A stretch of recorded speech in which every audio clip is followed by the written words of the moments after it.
Y agradecemos al Señor por el privilegio que nos da de llegar hoy a 2 de Samuel 8 para concentrarnos en los versículos 1 al 14. 2 de Samuel 8, versículos 1 al 14. El título de nuestro estudio de hoy es Victoria Invencible. Victoria Invencible. Si te gustan los libros, los documentales o películas de guerra, este pasaje te va a gustar porque habla de varias guerras. Pero más allá de eso, aun si no te gusta nada acerca de la guerra, este pasaje te va a gustar porque muestra el poder infinito del Señor operando en toda situación, en la vida de toda persona, incluyendo la tuya. Recordarán que en los primeros 10 capítulos de 2 de Samuel vemos la bendición del Señor sobre el reino de David.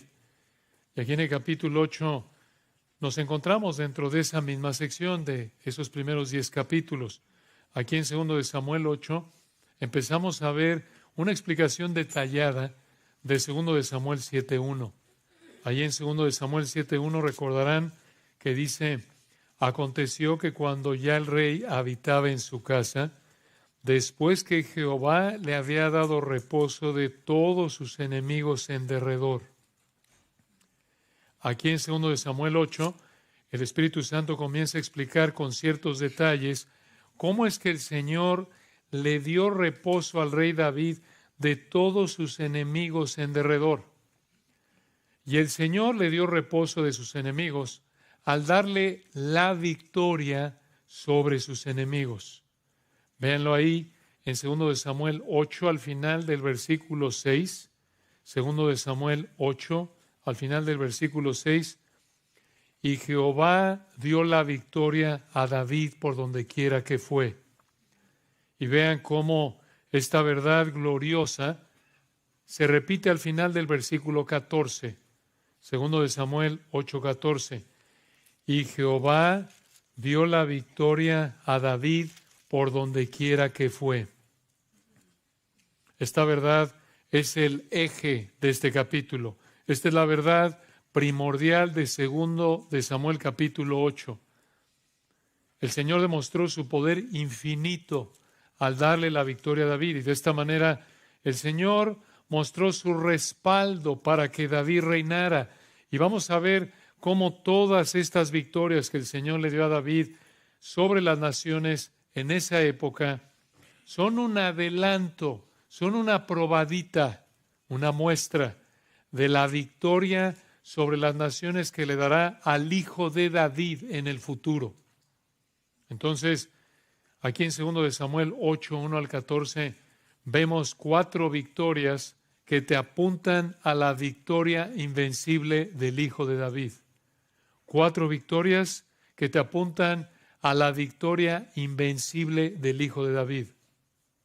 En primer lugar, vemos la victoria sobre los filisteos, versículo 1. En segundo lugar, la victoria sobre los moabitas, en el versículo 2. En tercer lugar, vemos la victoria sobre Hadadezer, en los versículos 3 al 12. Y en cuarto lugar, la victoria sobre los edomitas, en los versículos 13 y 14. 4 victorias, 1 sobre los filisteos, 2 moabitas, 3 sobre Hadadezer y 4 sobre los edomitas. Ahora, antes de entrar al texto, es importante hacer algunos comentarios de aclaración para entenderlo correctamente. Aquí tenemos un resumen de las guerras que peleó David. Es una síntesis, digamos que es un reporte abreviado. No sabemos el momento exacto en el que ocurrieron estas guerras, pero lo que el Espíritu Santo enfatiza es que el Señor le dio la victoria a David en todas estas guerras. También es importante que entendamos que lo que encontramos aquí en estos 14 versículos de 2 de Samuel 8 habría tomado un buen tiempo. No es que fue el lunes y David le ganó a los filisteos y mandó a descansar al ejército. Muchachos, mañana vamos contra los moabitas. Y el martes echaron a los moabitas y el miércoles a Hadadezer y el jueves a los edomitas. No. Habría tomado un buen tiempo. De nuevo, la palabra clave aquí, hermanos, es resumen, síntesis. Esto es solo un resumen. el Espíritu Santo no quiso enfatizar detalles de cuándo peleó David, cuándo ganó David estas guerras, cuánto tiempo le tardó a David pelear y ganar estas guerras, pero sí vemos cómo el Señor de nuevo hizo en esta época de la historia que David fuera el rey, que convirtiera a Israel en una potencia militar de esa parte del mundo. Por eso leímos ahí en el versículo 6, el versículo 14 al final. Esto es lo que quiere enfatizar aquí el Espíritu Santo, que Jehová dio la victoria a David por donde quiera que fue. Todos los demás detalles no los quiso enfatizar, no los quiso escribir aquí el Espíritu de Dios. Y al colocar este registro de victorias aquí, el Espíritu Santo sigue mostrando la bendición del Señor sobre el reino de David. Recuerden, ese es el tema principal de 2 de Samuel capítulos 1 al 10. La bendición del Señor sobre el reino de David. Ahora, vean la primera entonces, 2 de Samuel 8:1. Vean la victoria sobre los filisteos. La victoria sobre los filisteos. 2 de Samuel 8:1. Después de esto. ¿Después de qué? Como lo explicamos en el capítulo 7, esta frase no se refiere a que el capítulo 8 pasó después del capítulo 7. Parece que la manera más natural de entenderla es que esto pasó después del capítulo 6. Entonces, vean el texto de nuevo, 2 de Samuel 8:1. Después de esto, después de lo que pasó en el capítulo 6, aconteció que David derrotó a los filisteos. Estaban a la izquierda, al oeste de Israel. Continúa el versículo 1. Y los sometió y tomó David a Metegama.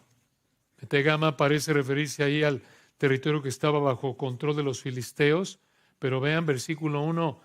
Después de esto, aconteció que David derrotó a los filisteos y los sometió. Y tomó David a Metegama de mano de los filisteos. De nuevo, esto es un resumen. De una manera simple y breve, el Espíritu Santo describe aquí que David derrotó a los filisteos. Esto es importante, ¿por qué? Porque los filisteos fueron, recuerdan, el enemigo más serio que Israel tuvo allí en 1 de Samuel, capítulos, prácticamente los libros de 1 y 2 de Samuel.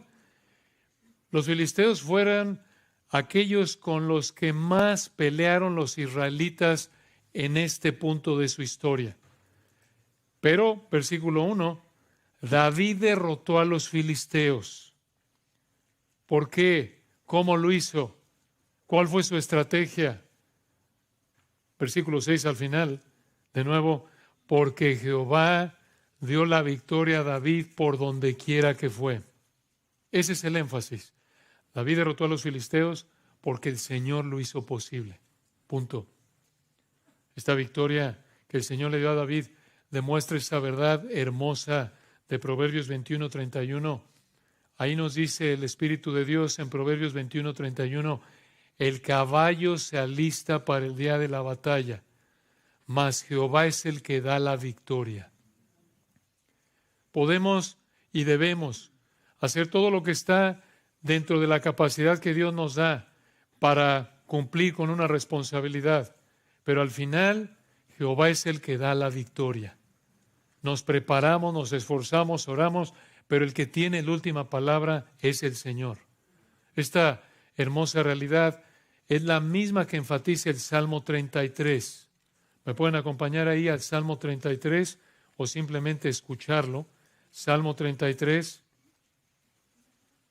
Y de nuevo, vean el énfasis del Espíritu de Dios en esto, algo que desde Deuteronomio, recuerdan, le dijo a los reyes israelitas, miren, el rey no debe multiplicar caballos ni amontonar para sí plata y oro, no tiene que casarse con muchas mujeres, ahí por implicación, hijas de reyes, para establecer alianzas políticas, no, el rey no debe confiar ni en el oro, ni en el poderío militar, ni en alianzas humanas para afianzar su poder, no, sino en el Señor. Y por eso vemos este énfasis a lo largo de la Escritura. Por ejemplo, en el Salmo 33:16. Salmo 33:16.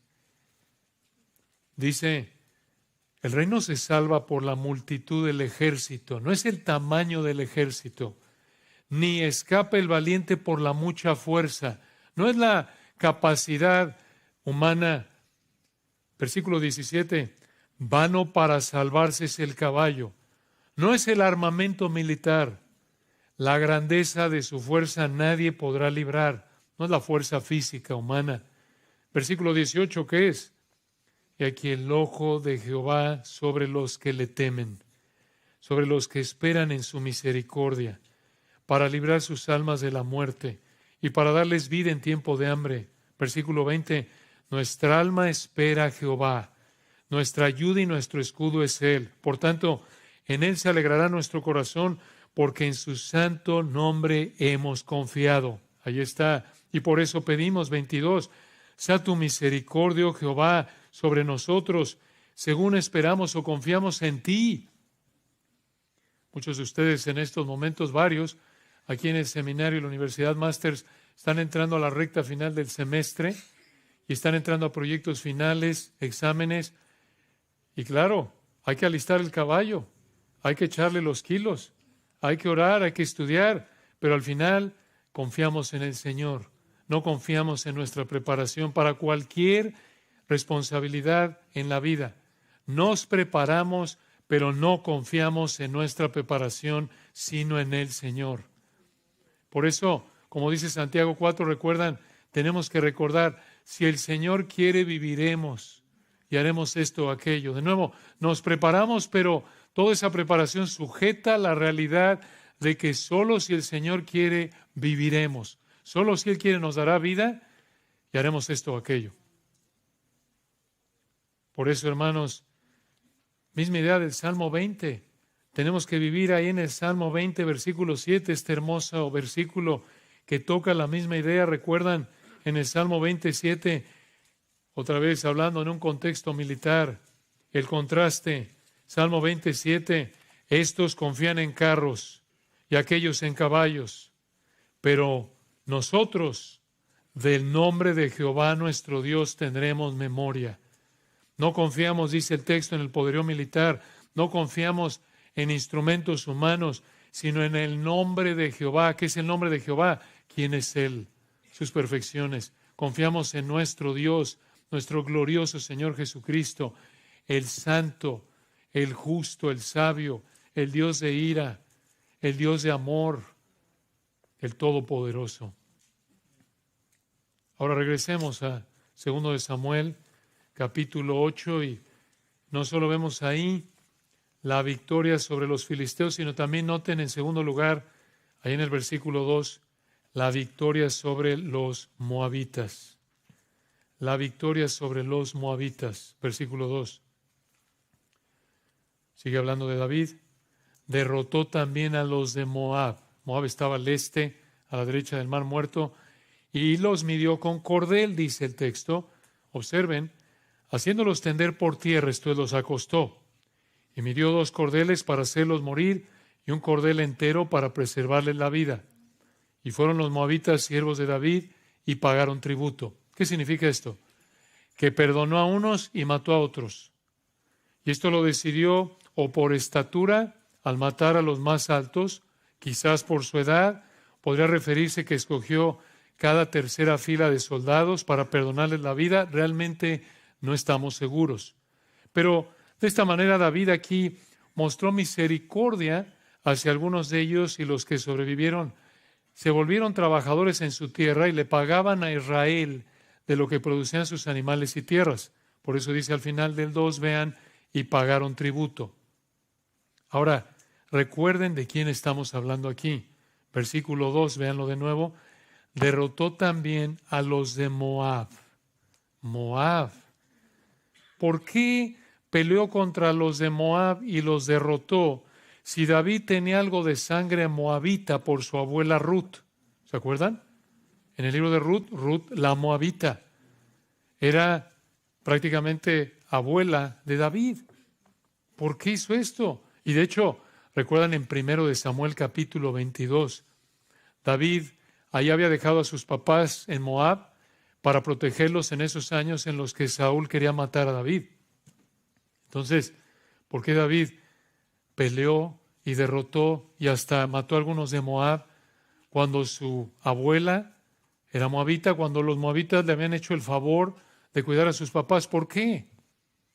Realmente no lo sabemos, el texto no lo dice, pero lo que es impresionante es que al hacer esto, y es probable que tenía esto en mente David, no lo sabemos, pero sí sabemos que al hacer esto, por un lado, David obedeció Deuteronomio capítulo 2. Deuteronomio capítulo 2, ¿por qué? Porque en Deuteronomio 2 vemos que ahí el Señor mostró que no debían tomar posesión de Moab, sino solo mantenerlos bajo control. Y así lo hizo aquí David. Y por otro lado, escuchen que esto es más impresionante aún en un sentido. David aquí muestra lo que su descendiente, el hijo de David, hará en el futuro con las naciones enemigas. ¿Por qué decimos esto? Por la profecía que el Señor había hecho siglos antes en Números 24:17.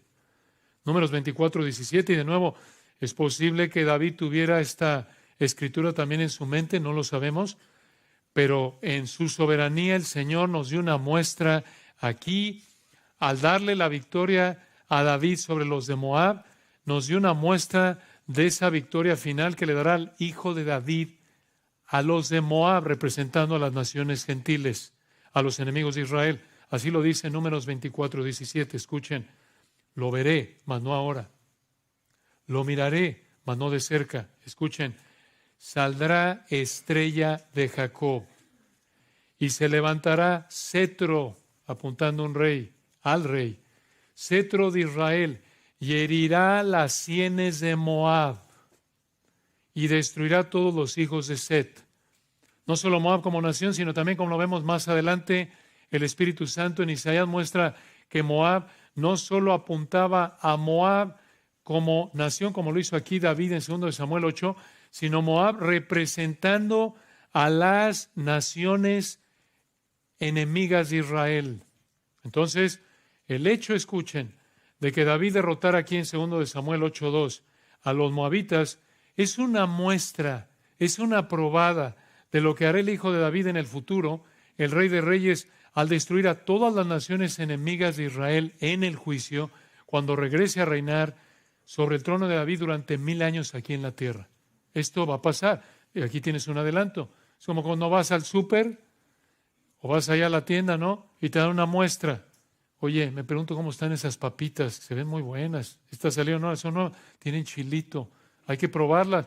Me encantaría que hubiera una muestra. Y hay una muestra. Señor, ¿quiere probar? Señor, ¿y tu papita? Está muy bueno. Oye, hay que comprar esas papitas. Están muy buenas. Si le ponemos ahí una Valentinita y algo más, la mejora. Pero empezamos con algo. Esa es la idea, es una probadita de lo que está por venir. Y obvio, esto habría sido un consuelo enorme para los israelitas que escucharon esto por primera vez y para nosotros, porque aquí no solo vemos la bendición del Señor sobre David, sino una probadita de lo que hará en el futuro el Hijo de David, el amado Señor Jesucristo. Y esto nos debe animar. ¿Por qué? Porque todo el pecado que nos rodea en la actualidad, vemos toda la iniquidad, toda la maldad que vemos en el mundo en el que vivimos, la sociedad, el país, todo este mundo en el que vivimos, todo ese pecado que nos ofende, nos abruma como creyentes, nos aflige, nos duele, nos sentimos como Lot en 2 de Pedro 3, cuando habla de cómo se sentía Lot ahí entre los sodomitas de Sodoma y Gomorra. Este justo afligía cada día a su alma justa, viendo y oyendo los hechos inicuos de ellos. Así nos sentimos como Lot, con nuestra alma afligida. Y estamos muchas veces como los creyentes de Apocalipsis 6 que murieron, van a morir como mártires por su fe en el Señor, por la palabra del Señor y por el testimonio del Señor, nos dice Apocalipsis 6, y le están pidiendo ya al Señor cuando va a abrir los sellos en Apocalipsis 6 en el futuro, y están diciendo, ¿hasta cuándo, Señor, no vas a juzgar? Y así estamos muchas veces, ¿no es cierto? Con toda la impiedad que vemos, la injusticia, y dices, ¿cómo es posible, Señor? ¿Hasta cuándo vas a tolerar esta impiedad? Y podrás verte tentado a pensar, Señor, ya se le olvidó, no sabe lo que está pasando. Por supuesto que no. Él sabe todo. Él controla todo, está cumpliendo su plan eterno de manera perfecta y vendrá un momento en el que va a juzgar a esos impíos. Y los va a juzgar, garantía, 2 Samuel 8, una muestra, como juzgó a los moabitas a través de David. Esto nos anima. Entonces, aquí en 2 Samuel 8, 1 al 14, vemos 4 victorias que te apuntan a la victoria invencible del Hijo de David. Ya vimos en primer lugar la victoria sobre los filisteos, en segundo lugar sobre los moabitas, y vean en tercer lugar la victoria sobre Hadad-Ezer, versículos 3 al 12. La victoria sobre Hadad-Ezer, versículos 3 al 12. Aquí vienen guerras ahora, a partir de este versículo, en la parte de arriba del norte de Israel. De nuevo, este es un resumen. Vean el versículo 3, 2 Samuel 8:3. Asimismo derrotó David a Hadad-Ezer, hijo de Rehob, rey de Soba, al ir a recuperar su territorio, o mejor como lo traduce una versión, su poder, al río Éufrates. Realmente río, dice en hebreo, probablemente es el río Éufrates. Aquí en el versículo 3 es posible que David tenía en mente pasajes como Génesis 15, 18, y buscó recuperar la tierra que el Señor le prometió a Israel, y al hacerlo, vean en el versículo 4, entró en una guerra contra Hadad-Ezer, y vean cómo la victoria de David fue aplastante, arrolladora, versículo 4. Y tomó David ellos 1,700 hombres de a caballo y 20,000 hombres de a pie, y desjarretó, la idea es incapacitó David los caballos de todos los carros, pero dejó suficientes para 100 carros. Esto de desjarretar a los caballos, como alguien explicó, se refiere a que les cortaban la parte de atrás de las patas traseras, y eso hacía que los caballos se volvieran inútiles. Aquí David volvió, escuchen, a obedecer la ley para los reyes israelitas de Deuteronomio 17 al no multiplicar caballos. Aquí David está en uno de sus puntos espirituales más fuertes, en 2 Samuel 8. Vemos su confianza, vemos cómo está actuando en línea con la palabra de Dios, demostrando aparentemente un conocimiento de la palabra de Dios, alineándose con ello. Vemos aquí que en lugar de que dijera a su ejército, miren, tomen todos los caballos porque nos pueden servir. Digo, son armas de guerra, vamos a quedarnos con ellas. No multiplicó caballos. Aquí vemos su confianza en el Señor, porque de nuevo, pudo haberse quedado con todos estos caballos para fortalecer su poder militar, pero no lo hizo. Y aquí, hermanos, David es un reflejo tenue, imperfecto, de la confianza perfecta del Hijo de David en el Padre. Nuestro amado Señor, recuerdan, como lo dice 1 de Pedro 2:23, Él encomendaba la causa al que juzga justamente. Eso por el poder del Espíritu en nuestra vida como cristianos es lo que debemos cultivar, esa confianza en el Señor, no en nuestra capacidad, no en el dinero, no en el poderío humano. Pero que hay algo importante que aclarar en el versículo 4. En 1 de Crónicas 18 describe lo mismo que vemos aquí en 2 de Samuel 8. Y ahí en 1 de Crónicas 18 dice que fueron 7,000 hombres, no 1,700, como dice 2 de Samuel 8:4. Repito, 2 de Samuel 8:4 dice que fueron 1,700, pero 1 de Crónicas dice que fueron 7,000 hombres. Ahora, ¿cómo dice 2 de Samuel 8:4 que eran 20,000 hombres de a pie? Probablemente los que eran de a caballo eran 7,000, como dice 1 de Crónicas 18, no 1,700, como dice 2 de Samuel 8:4. Entonces, esto nos lleva a pensar que hubo un error en la copia del manuscrito de 2 de Samuel 8. Pero esto no afecta lo que el Espíritu Santo está enfatizando aquí, porque aquí el énfasis es que esta fue una victoria enorme para David y su ejército. No solo porque derrotaron un ejército grande, sino porque, vean el texto de nuevo en el 8:4, fue un ejército que dice que tenía caballos de todos los carros. Israel no tenía carros, y tener carros en esa época en la guerra era muy, muy útil.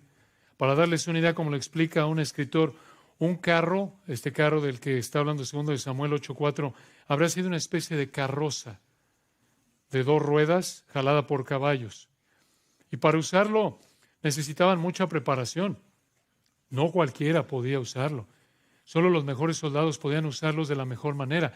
Se subían 2 hombres al carro, uno lo manejaba, el otro se encargaba de matar a soldados del ejército enemigo. Digamos que el copiloto era el matón y el que lo manejaba se encargaba de que el copiloto pudiera cumplir con su trabajo. Y el copiloto, digamos, los podía matar a los soldados enemigos de 2 maneras, a distancia o de cerca. Si lo hacía a distancia, el que no manejaba iba disparando flechas mientras iba moviendo el carro. Y si lo hacía de cerca, acercaban el carro del ejército enemigo, el arquero guardaba su arco y sacaba una lanza o espada y mataba a los soldados conforme pasaban al lado de ellos. Y el que manejaba también les aventaba el carro y los pisaba con los caballos y las ruedas del carro. Digo, era un arma muy eficaz. Ahora, honestamente, algunos de nosotros manejamos como soldados en campo de guerra, aventándole el carro a todo mundo. Pero eso ya es otro problema. Como luego me reprende mi esposa con toda razón y me dice, oye, no estamos en México, por favor, no manejes en medio de la calle. Y tengo que sujetar mi viejo hombre mexicano al control del espíritu para no manejar como soldado de guerra. Entonces, hermanos, por favor, cuidado con cómo manejan. Aunque de nuevo, recuerden, aquí la palabra carro se puede ir como decimos, oye, voy por el carro, vete por el coche y recógenos. No, era una carroza que usaban como un arma militar que era muy, muy útil en esa época, tanto como hoy día, digamos, tener aviones de guerra. Dan una ventaja enorme en la guerra. Pero, de nuevo, vean el énfasis, versículo 5, versículo 4. A pesar de este ejército tan grande, a pesar de su armamento, versículo 4, y tomó David de ellos 1,700 hombres de a caballo y 20,000 hombres de a pie, y desjarretó David los caballos de todos los carros, pero dejó suficientes para 100 carros. Los derrotaron. Y versículo 5, y vinieron los sirios o arameos de Damasco para dar ayuda a Hadad-ezer, rey de Soba, y David hirió de los asirios a 22,000 hombres. Vean, hermanos, este no fue un ejército pequeño. Este fue un buen número de soldados, 22,000 hombres. Esto nos da una idea de nuevo del tamaño de la derrota. De nuevo, cómo pudo David y su ejército ganarle a este ejército de miles de soldados con carruajes y caballos. ¿Cómo? A través de su capacidad militar, cantidad de soldados, mejor preparación y mejor equipo militar. No. Versículo 6 lo explica. 8:6, puso luego David guarnición, esta fue una especie de base militar en Siria de Damasco, y los sirios fueron hechos siervos de David, sujetos a tributo. Ahora una pausa ahí. Por el lugar donde está Damasco, esto le habría ayudado mucho a David. ¿Saben por qué? Porque Damasco era un lugar por el que pasaban caravanas que venían de Asia y de África. Digamos que era una especie de puente entre Asia y África. Y esto le habría ayudado porque al colocar ahí una guarnición, como dice el versículo 6, digamos un cuartel general, un cuartel militar más bien, podría haber cobrado una cuota a los que pasaban por ahí, digamos una especie de lo que llamamos hoy un retén militar, un retén, y había cobrado una cuota a los que pasaban por ahí a cambio de las tropas israelitas que ellos como israelitas habrían mantenido seguros a los que estaban viajando, como lo dice un comentarista. Miren, hermanos, tristemente, como lo hacen hoy día el crimen organizado en tantos lugares, que cobran derecho de piso, que le llaman. Tú me pagas y yo me encargo de que no te haga nada. Hizo lo mismo, pero no pecó de esa manera. Qué triste que tenemos que usar esas ilustraciones para entender esto, pero no tenemos que usarlas. Perdonen por contaminar su mente pura, hermanos, con estas ilustraciones que vemos a diario. Entonces, lo que pasaba es que con ese cuartel militar podrían haber cobrado una cuota a los que pasaban por ahí, a cambio de que las tropas israelitas mantuvieran seguros a los que estaban viajando. Y controlar Damasco era controlar hasta cierto punto la economía de varios países porque era un lugar estratégico, un punto clave, por donde pasaban muchas rutas comerciales y diferentes tipos de viajes se llevaban ahí a cabo, y por eso la economía dependía de controlar Damasco. Entonces, vean ustedes que David, al tener todas estas victorias militares, no solo estaba convirtiendo en términos humanos a Israel como la potencia militar de la época, sino también una potencia económica a la nación de Israel, porque ahora ya estaba controlando la economía de varios países hasta cierto punto. ¿Cómo pudo otra vez David tener la victoria en todas esas batallas? Y por cierto, hermanos, como un comentario al margen, ¿por qué creen ustedes? Vean ustedes, nada de nuevo debajo del sol. ¿Por qué están tan preocupados en todo el mundo en que cada país tenga el mejor ejército, las armas más poderosas? Porque normalmente, como lo vemos aquí, el que controla, el que tiene el mayor poderío militar, ¿controla qué? El dinero. El dinero. Algo de lo que vemos aquí, ¿no es cierto? Hasta cierto punto esto lo refleja. Pero de nuevo, vean por la gracia de Dios, por la obra del Espíritu Santo en la vida de David, cómo pudo David tener esta victoria en todas estas batallas. Versículo 6 al final. Jehová dio la victoria. En el hebreo, la salvación a David por donde quiera que fue. Esa fue la razón. Esto hizo que David fuera invencible. David permaneció invicto en esta etapa de su reinado. A pesar de los grandes ejércitos y el armamento avanzado de los enemigos de David, claro, si Yahweh, aquel de quien depende toda la creación, Él da vida a todas las cosas. Él sustenta la creación con la palabra de su poder. Si Él no depende de nadie, si nuestro amado Señor no depende de nada, y Él y toda la creación depende de Él, y Él, versículo 6, le dio la victoria a David, ¿quién le iba a ganar a David? Nadie. Nadie podía ganarle en la guerra. David era el número 1 en el ranking de comandantes y ejércitos de su época en esa parte del mundo, y estaba invicto. Nadie le podía ganar. Ganaba y ganaba y ganaba y no perdía ninguna guerra. ¿Por qué? Porque versículo 6, Jehová le dio la victoria a David por donde quiera que fue.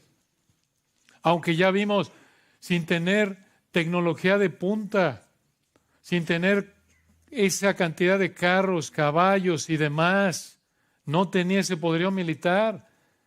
Y versículo 7, vean la obra del Espíritu Santo en David, en su actitud de confiar en el Señor, de darle la gloria a Dios. Versículo 7, vean lo que hizo David con los escudos de los siervos de Hadadezer, y esto lo vamos a ver a lo largo del texto. Dice el 7, y tomó David los escudos, estos eran adornos, no escudos para pelear, a esto se refiere en el hebreo, escudos, y tomó David los escudos de oro, aquí de nuevo se refiere a adornos. Vean el 7, y tomó David los escudos de oro que traían los siervos de Hadadezer y los llevó a Jerusalén.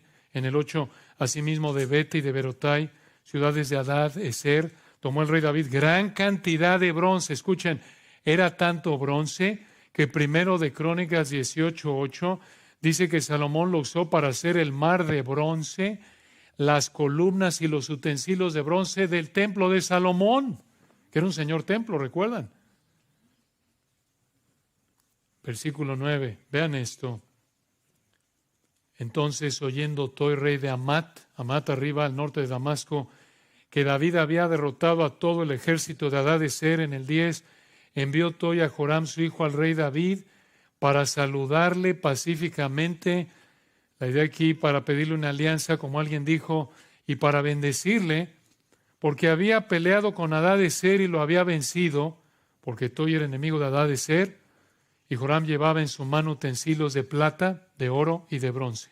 Al hacer esto, Toi demostró que se sometió a David como rey conquistado por David.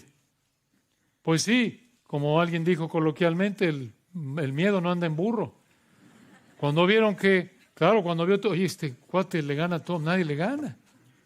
Y le ganó a nuestros enemigos.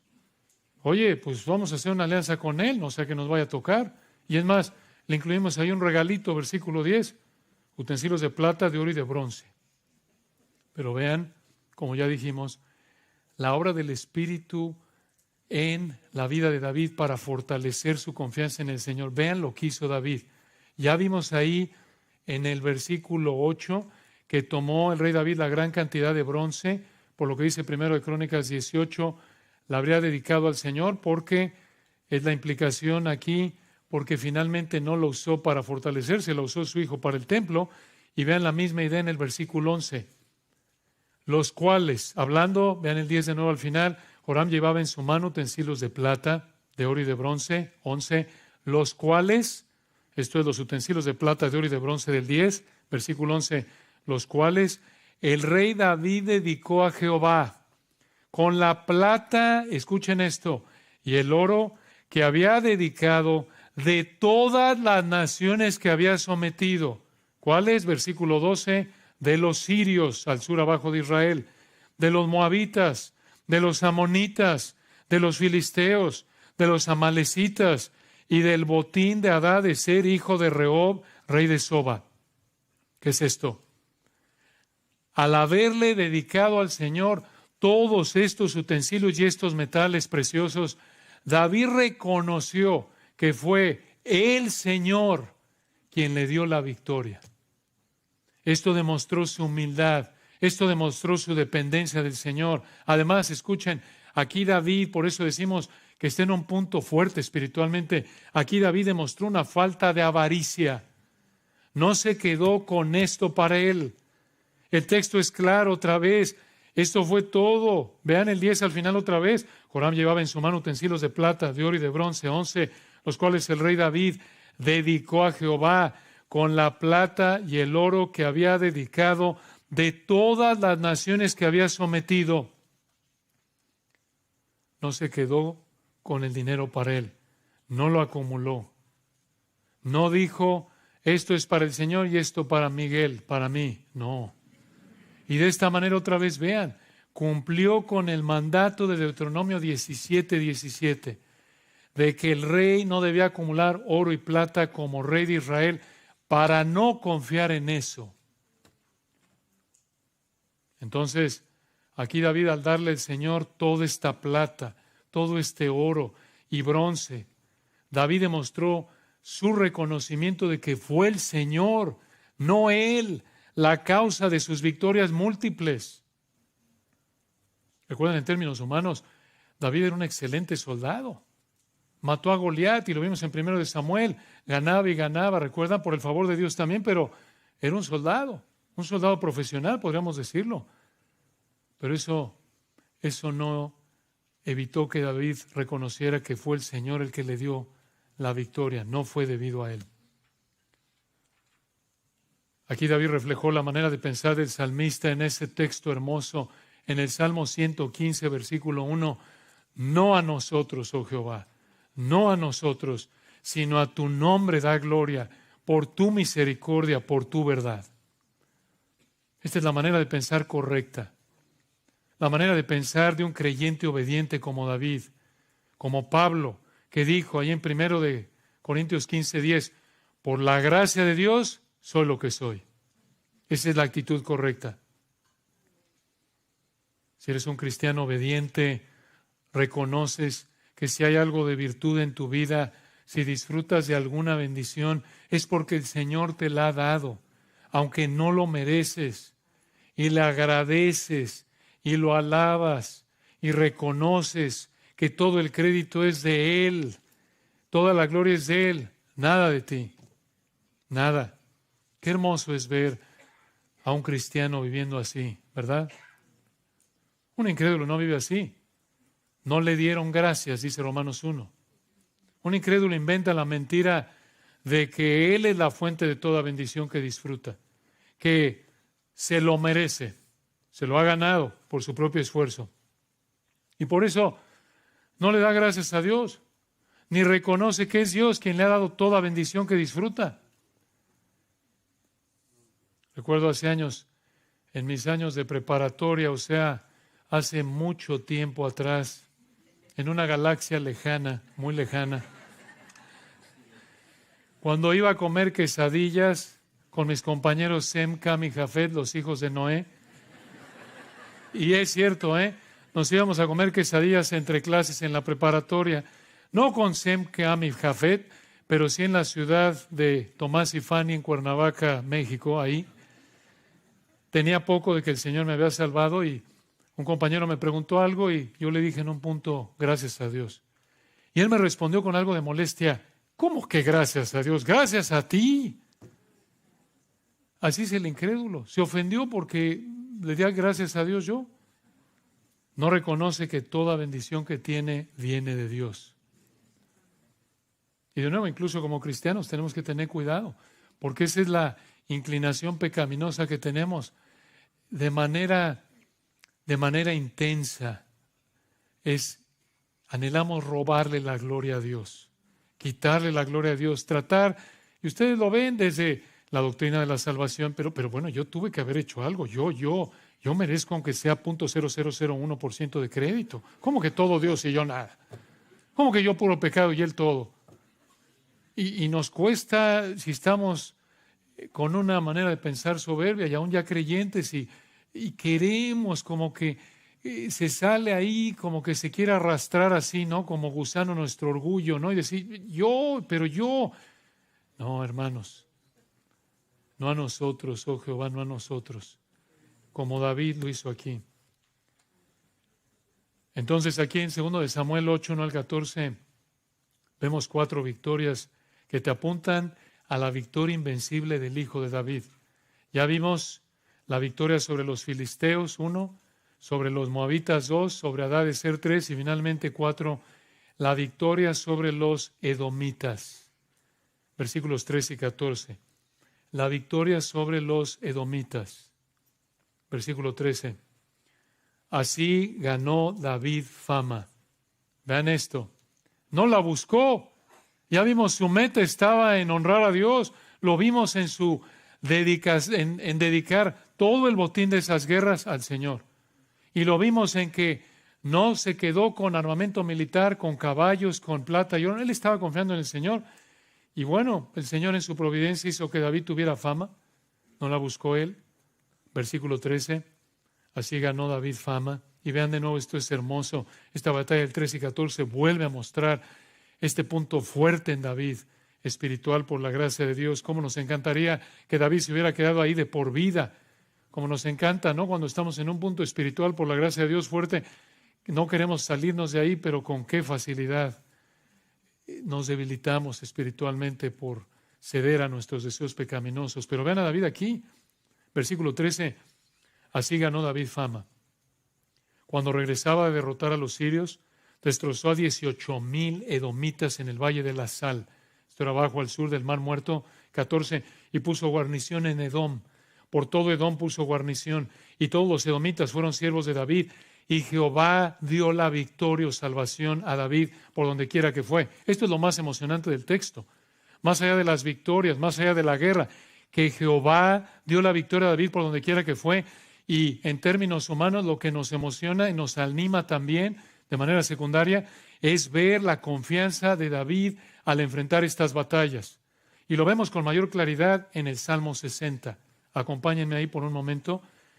¿Por qué al Salmo 60? Porque el Salmo 60 nos da más detalles de esta guerra descrita de manera resumida en 2 de Samuel 8, 13 y 14. Esa guerra de 2 de Samuel 8, 13 y 14 es descrita con otros detalles en el Salmo 60. Salmo 60. Vean algo de lo que vivió David en esa batalla de 2 de Samuel 8, 13 y 14. Salmo 60. Este es como un diario de batalla. Aquí David nos cuenta algo de lo que vivió y cómo lo enfrentó. Salmo 60. Vean ahí la nota bajo el número del Salmo al músico principal sobre lirios, testimonio, Mictam de David para enseñar. cuando tuvo guerra contra Aram Naraim y contra Aram de Soba, y volvió Joab y destrozó a 12,000 de Edom en el Valle de la Sal. Valle de la Sal. Es la misma batalla de 2 de Samuel 8, 13 y 14. Entonces, parece que lo que pasó es que mientras que David estaba peleando junto con el ejército, Edom los atacó en otra parte de Israel y en ese punto pensaron que el Señor los había abandonado y por eso David escribió esto, versículo 1, Salmo 61. Oh Dios, tú nos has desechado, nos quebrantaste, te has airado, vuélvete a nosotros. Versículo 2, hiciste temblar la tierra, la has hendido, sana sus roturas porque titubea. Has hecho ver a tu pueblo cosas duras. Nos hiciste beber vino de aturdimiento. La idea es que estamos confundidos. Vean, esto fue difícil. Pensaron, versículo 1, que Dios los había desechado. Digamos que pensaron, de esta no salimos. De esta no salimos. Versículo 4, has dado a los que te temen, estos son los creyentes, bandera, esto es lo que los une, que alcen por causa de la verdad.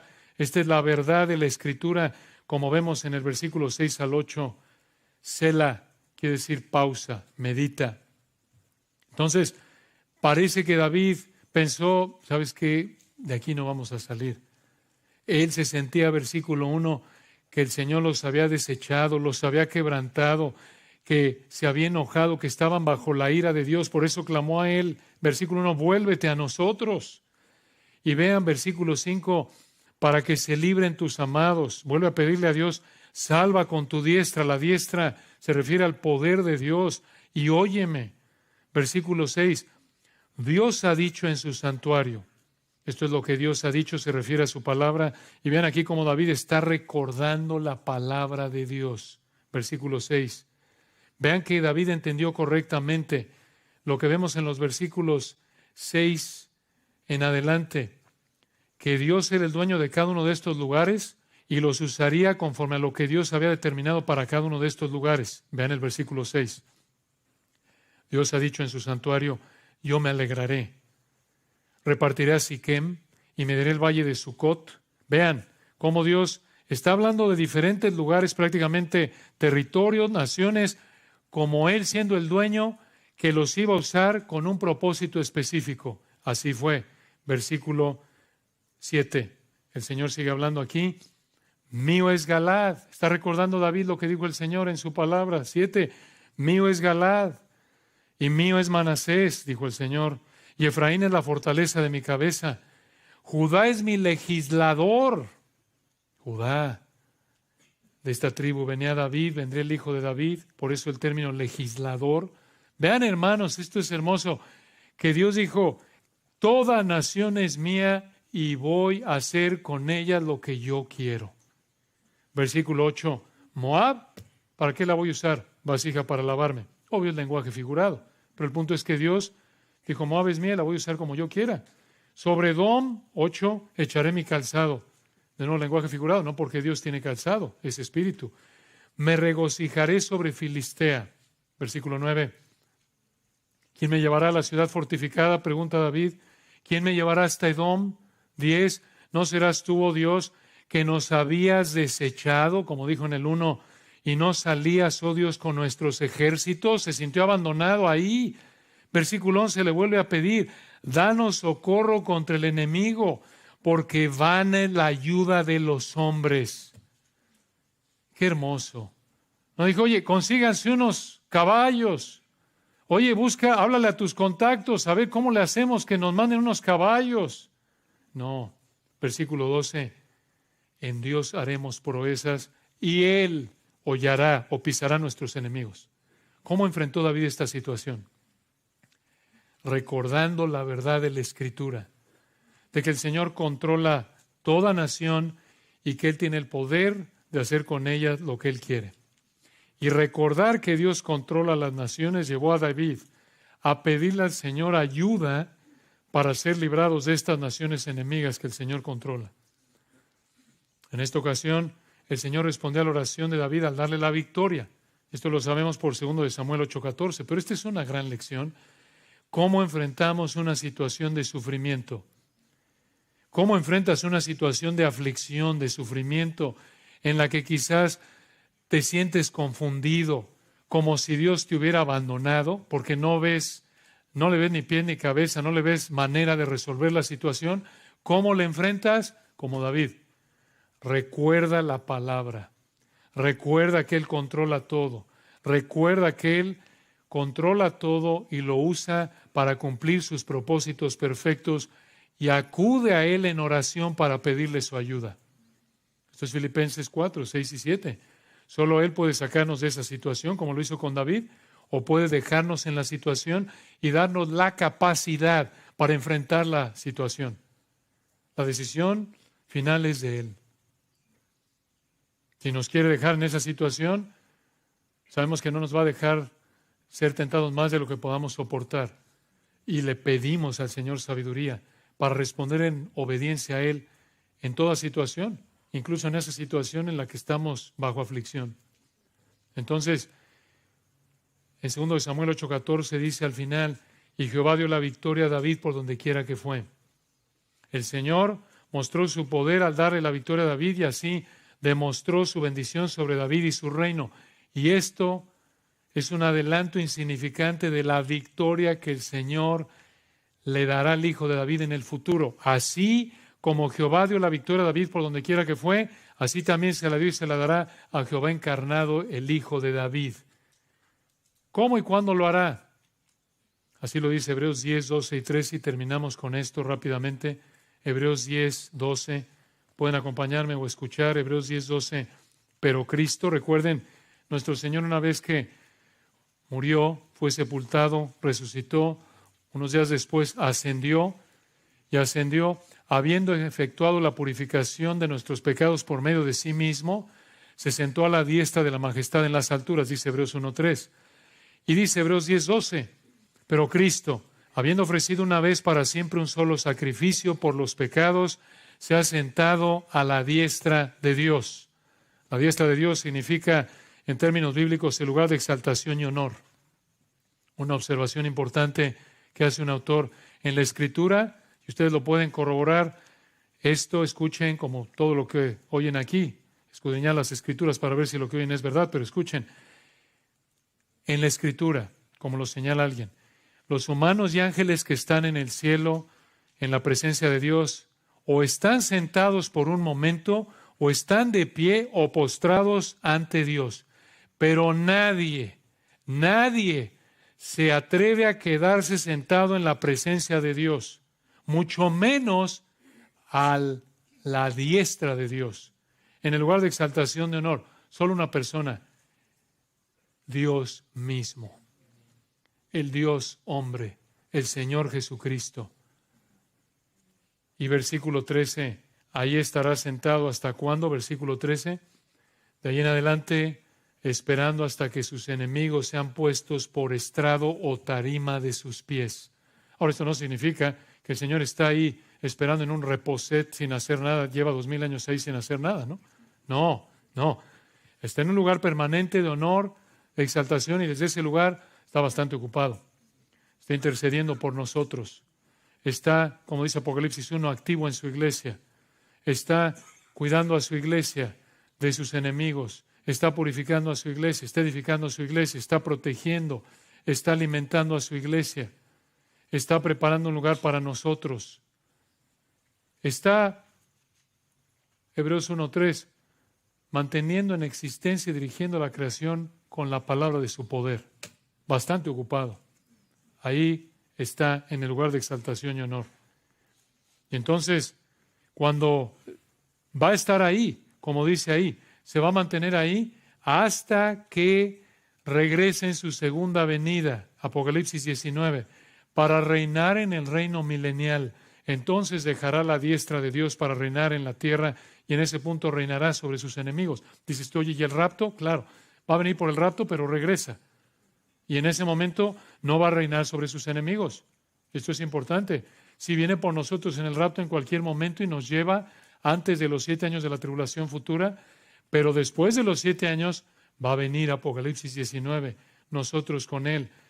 establece su reino aquí en la tierra y a partir de ahí sus enemigos serán puestos por estrado de sus pies y será una victoria invencible e incluso al final del milenio, con la última rebelión de Satanás y los rebeldes que lo sigan, los va a aplastar. Entonces, debido a que el Señor le dará la victoria invencible al hijo de David, tiene la garantía de que estaremos con él ahí en ese reino. Pero si tú eres su enemigo, si tú eres como un moabita porque no te has arrepentido y creído en el Señor, Él te va a derrotar. Si te quita la vida en esa condición, te va a dar lo que mereces, que es juicio eterno en el infierno. Pero en su amor Él te ofrece que te reconcilies con Él, te ofrece perdón de pecados, no por nada que tú puedas hacer, sino en base a los méritos de Cristo, nada más, a través de la fe arrepentida solo en Él. Oremos. Padre, gracias por tu palabra, por estas verdades hermosas, tanto en qué meditar. Nos llena de gratitud, de ánimo, saber que el lugar en el que estás en este momento es temporal, allá a la diestra de la majestad en las alturas. De ahí en adelante esperando el cumplimiento de tu plan. Y confesamos, como decíamos hace un momento, que tantas veces nos sentimos como los creyentes que morirán, de los que hablas en Apocalipsis 6, y gemimos, abrumados por la nefanda conducta de los malvados, abrumados por nuestro propio pecado, y preguntamos ¿hasta cuándo? Gracias, Señor, porque no has olvidado, no ignoras, tú conoces, controlas todo, como lo vimos en el Salmo 60, cada nación está bajo tu control. De Jehová es la tierra y su plenitud, el mundo y todos los que en él habitan. Tú eres el dueño de todo y tú haces lo que a ti te place con todos. Que descansemos en esta realidad. Ayúdanos, Señor. Tú sabes que nuestra fe es tan débil. Olvidamos esto con tanta facilidad, desconfiamos de ti con tanta facilidad. Que recordemos esto y clamemos a ti, descansemos en ti y que te demos la gloria por cualquier bendición, reconociendo que la gloria es tuya, no nuestra. En Cristo Jesús. Amén.